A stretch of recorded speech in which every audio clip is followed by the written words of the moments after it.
hii gars yi Barça mi seen yaram tàng na de Barça mi caaxaan taxu leen jóg baax na nañ dem rek voilà sama gars yi finalement victoire du FC Barcelone 3-0 gis ngeen tey Barça dafa doon jouer la Liga 23e journée contre équipe bi ñuy wax Mallorca mu jàpp ko dóor ko ñett bal si dara Robert Lewandowski moo dugal premier bi deuxième bi Lamine Yamal et troisième bi Marc Bernal mais gars yi le but de Lamine Yamal la ilaha saa yi xaw ma 100 mètres la tollul envoyé bal bi xaw ma incroyable Lamine Yamal moom actuellement mu ngi si forme bu extraordinaire franchement vidéo spéciale sax laa koy defar après mais gars yi actuellement nag Barça ñëwaat na à 4 points rawaat na 4 points Real Madrid gis ngeen ko nii si classement bi actuellement Barça amaat na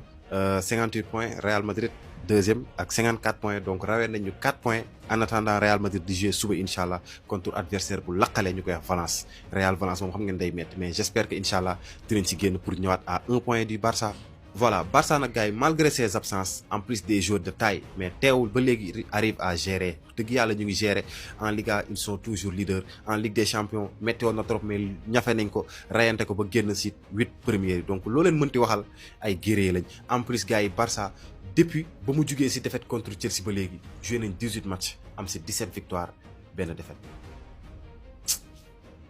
Atchoum, Barça niveau, une très belle équipe de FC Barcelone face à Mallorca. Football dominé, gagné avec de très jolis buts. Mamadou Lamine Yamal moom xam naa ne ci course ballon d'or campagne bi sax xam naa ne catalan yi am ngeen droit commencé ko loolu moom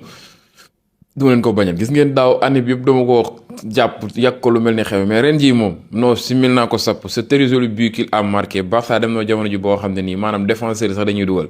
Voilà, sax milieu défensif. Vous avez vu le très joli but de Bernal. Un but purement attaquant. Faut me dire le bal bi appel bam def. Jël ko ci milieu terrain bëss waaji. Xaas ba nga naan day door défenseur bi ñoom mu kott ko waaji jàll na le mu passe camp yi. Loolu dafay firndeel Barça forme bi mu nekk. Même les remplaçants sont en forme. Ils marquent de très jolis buts. Ils produisent du beau jeu. Avec maanaam de l'intensité, de l'agressivité, comme on a l'habitude de le voir sous l'ère Hansi Flick vraiment a créé quelque chose foofu ci FC Barcelone tey li ngeen yan kookee di Mallorca antalu ko Mamadou Lamine Yamal Kylian Lewandowski bu ma doon lim fi ba suba duma fi jógee mu ngi loolu weesoo képp koo xam ne nag yaa ngi nekk bitim réew bëgg a yónnee sa xaalis bëgg naa nga jaarale ko Tap Send surtout nga koy jaarale ci sama code promo Assane 14 bu ngeen ko defee di ngeen ko def ngir mën soutenir ma nag maa ngi ñoom dañoo nekk en partenariat kon nag dem leen ngeen télécharger Tap Send bu ngeen ko amul ngeen le Rashford qu'on veut voir. Deco Laporta j'espère que sera ngeen massi bu baax. kon xam ngeen am ngeen émission Joan Virgile na ñibbi si waat na dellu si waat. Lamine Yamal le meilleur joueur du monde il a encore répondu présent. Lamine Yamal qui monte en puissance match après match regardez le but magnifique qu'il a marqué aujourd'hui. Lamine Yamal sur ses 32 derniers matchs c'est 15 buts 15 passes décisives 32 matchs 30 goals assists. et si 7 derniers matchs yi nga xamante ne Lamine Yamal football na ko à chaque fois bu dugalul def na pas décisif. et le retour de Bernal instant bi je pense que c'est bon mën naa ko wax bi mooy 3e match xaw ma 4e match de suite à chaque fois Bernal bu duggee def différence. à chaque fois bu duggee def matcham tey aujourd'hui il a marqué son premier but avec le FC Barcelone félicitations à lui. je pense que maintenant on peut dire que le Bernal est de retour. voilà Rashford bi catalan yi bëgg di gis. Rashford man mënu ma kaa comprendre Rashford li nga yaakaar ni lii du mënu koo dugal Rashford loolu lay dugal mais lu yomb loo xamante ni lii da nga naan ah c'est facile Rashford da koy dugal Rashford loolu lay rat. tey il a fait un très bon match tey un Rashford percutant. Rashford dafa war a xam qualité yi mu am di ko utiliser chaque match tey daf kaa utiliser Rashford accéléré wàcc dóor wàcc centré Rashford loolu mooy sa jeu. Rashford booy def loolu kenn du la téye mais soo bëggee def comme Lamine Yamal waaye kalaj comme Yamal li muy def non là boo ko defee da ngay passer à côté de ton match. mais gis ngeen match Rashford bi tey il a été exceptionnel d'ailleurs sa premier but bi si moom la jóge moom moo de benn frappe défenseur Mallorca bi repoussé ko si la ñëwaat si Olmo contract mu dem si Lewandowski finir comme un grand attaquant qu'il est. voilà les gars malgré arbitrage bi kenn comprendre li mu doon liggéey noonu. parce que déjà fii arbitre bi nee na dara amu fi alors que xool leen contact bi tant que waaj ak jeune Lamine Yamal xool arbitre fu mu taxaw ni mu placé woo wax ma loolu sa VAR am na mais VAR woowu ko nee nañ fii penalty amu fi. action bii nii aussi penalty mën na fi am mais là je comprends là moom bu ko sifflé wu sax pour man nekkul scandale. mais fii pour man y avait bel et bien penalty. en plus joueurs yi war a taxaw si barrage di bàyyi barrage yi fële ñëw tëb di fekk si bal bi xool leen tere bu blanc yi fa arbitre sifflé ne foofu la joueur yi war a taxaw barrage xool leen joueurs yi fan lañ tëbee doo comprendre daal mais alhamdulilah li amoon solo mooy def nañ ko victoire de FC Barcelone les gars 3-0 contre Mallorca. Lamine Yamal élu homme du match. Il a encore une fois comme toujours réalisé un bon match. Les buteurs c'est Lamine Yamal, Lewandowski et Bernal. Bernal comme nous l'avons dit aussi qui a inscrit son premier match avec le FC Barcelone. Et félicitations à lui. Barça toujours premier de la Liga. Barça actuellement rawee na Real Madrid 4 points d'avance mais Real Madrid football good. ñu ngi xaar di xool na la Real Madrid nar a def un très bon match de la part de l'équipe. Félicitations à toute l'équipe. Bisca Barça, Bisca Catalunya, vamos.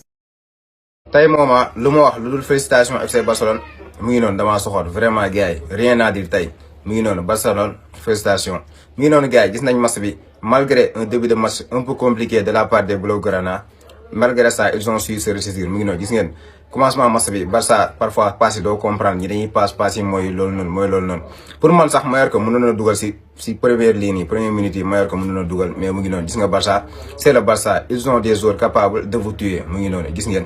Lewandowski avec le sang-froid Lewandowski maturité tey ndànk dal soo nekk surface da ngay dal loolu la wone dóor bal bi mu dugg mu ngi noonu gars yi ñu ñëw deuxième période yaa ma gën a xam Lamine Yamal avec un but de génie biu Mbappé yi dañuy wengalu nga foog ne dañuy enroulé fële ñu dóor bal premier poteau loolu gardien mënu si dara gardien boo leen andi du si mën dara mu ngi noonu car dafa anticiper ba pare bal bi mooy loolu mu ngi noonu gars yi Lamine Yamal gars yi kii nañ ko seetaan mooy loolu un très très grand joueur kenn du leen wax kan mooy Lamine Yamal mu ngi noonu malgré que je suis merengue mais booy bi moom bi ma ko nangulee daa nekkul tey mu ngi noonu gars yi aussi un but feintant côté feintant yi Marc Bernal moo dugal mu ngi noonu gars yi victoire méritée du Barça. Marcus Rashford sama copain lu tax ma ne sama copain nag ñi seetaan sama vidéo bi Rashford di ñëw dinañ comprendre fan laay waxee Rashford mii nii moo nekk joueur boo xam ne su amee fulla tuuti su amee jom yokku jom tuuti nii fulla nii tuuti nii wàññi pression bi nekk si magam yi wàññi pression dans les épaules Rashford mii nii kenn du ko téye bu leen yeboon nag ngeen ñëw ngeen ne dama koy cettu amul problème garaawul mais pour man gis dara si nit wax ko mooy loolu amul problème du crime Rashford mii nii déjà Rashford am na doole njool na gaaw na te Rashford su dóoree moom waxatuma la su dóoree gis nga tey dafa dóor wàññi daa mbëkk bal bi soo matul daa naroon xam mu ngi noonu dafa am force de frappe puissance de tir comme genre Valverde mooy loolu kii nii Chris mooy idolam c'est normal mu ngi noonu gars yi en tout cas gars yi Rashford joueur bu mag la bien vrai que nag Rashford bu ñu xamoon Manchester United ak bii nii des na lu bëri kaa day raté mooy loolu mooy li may wax rek pression bi moo bëri si moom mais su wàññee pression bi dal nekk nit laa wax wàññi raté mi en tout cas ñun supporter Real kon war nañoo tidde kii nii su si nekkaatee nekk Rashford boo xam ne moom lañ xamoon mooy loolu même si que du yomb ñu gis Rashford boo xam ne moo nekkoon temps man yu Rashford boobu noonu mais booy Rashford bii nii man xaw ma nag li may gis ndax yéen a ngi koy gis yéen supporter Real xaw ma li may gis yéen a ngi koy gis mais bon nañ dem rek. sama gars yi Lamine Yamal da ngeen ko war a respecté quoi Lamine Yamal mooy patron booy yi ngeen koy concurrence waale booy yooyu sax xam ne Lamine Yamal mooy seen DG ñoom ñëpp gis ngeen but bu mu dugal tey but bu exceptionnel la dugal contre Mallorca les gars. mais gars yi xool leen réaction wu yaay Lamine Yamal si bitam bi gars yi xool leen ndeysaan elle est joyeuse lii dafa rafet lii dafa nice. mais gars yi man booy bi nii bëgg naa mu wax nu lan la yebee woon si début saison bi quoi début saison bi daf na bëggoon wax ni moom capable def yi muy defi quoi mais gis nañ ni bu mu bàyyi kii nii di Nicole ba léegi Lamine Yamal il est inarrêtable gars yi sax xam ngeen Lamine Yamal dugal comme ne 15 bi ci 32 matchs ba pare def 15 passes décisives si saison ren bi. en tout cas Lamine Yamal su jógee football rek booy yëm moo leen mën du seen morom ñoom ñëpp xaaral ma tegal leen bitam bi ngeen seetaan ko bu fekkee abonné ku leen ngeen abonné te ngeen mayal ma Ike Foy ay cours ci commentaire gars yi Lamine Yamal il a marqué 15 bii gars yi ngeen bàyyi si xel si saison bi ren ji quoi 15 bii du moromu booy ngeen koy tëkkale waale ñoom ñëpp moo leen mën ñoom ñëpp koo fi indi Lamine Yamal mooy bàyyam xaaral ma tegal leen bitam ngeen seetaan ko. actuellement barki alxuraan. dëkkandoo da ngeen a gañ dégg naa ay jaaykatu poobar ngeen doon seen dégg naa ko de dama génne seetaanu ma seen match xool ma seen match dégg naa daal ay jaaykatu poobar ngeen gañ ay Mallorca xaw ma 3-0 ngeen leen doon ay Lamine Yamal dugal Lewandowski bàyyi leen xale yi ngeen jàpp dina ko ay jaaykatu poobar jaaykatu ñambari ngeen di sérieux amatuma jot seetaan seen match man sax temps yi léegi dama leen bàyyi seetaan loolu gën a gaaw léegi man dama leen bàyyi seetaan parce que lii nii moom mooy loolu mais seetaan match bi de mais en tout cas bàyyi na leen seetaan daal parce que nii nii moom ay jàpp xale yi nogatu moom ngeen mooy loolu damay bàyyi ba ngeen am équipe bu mag ma xool fan la seen doole toll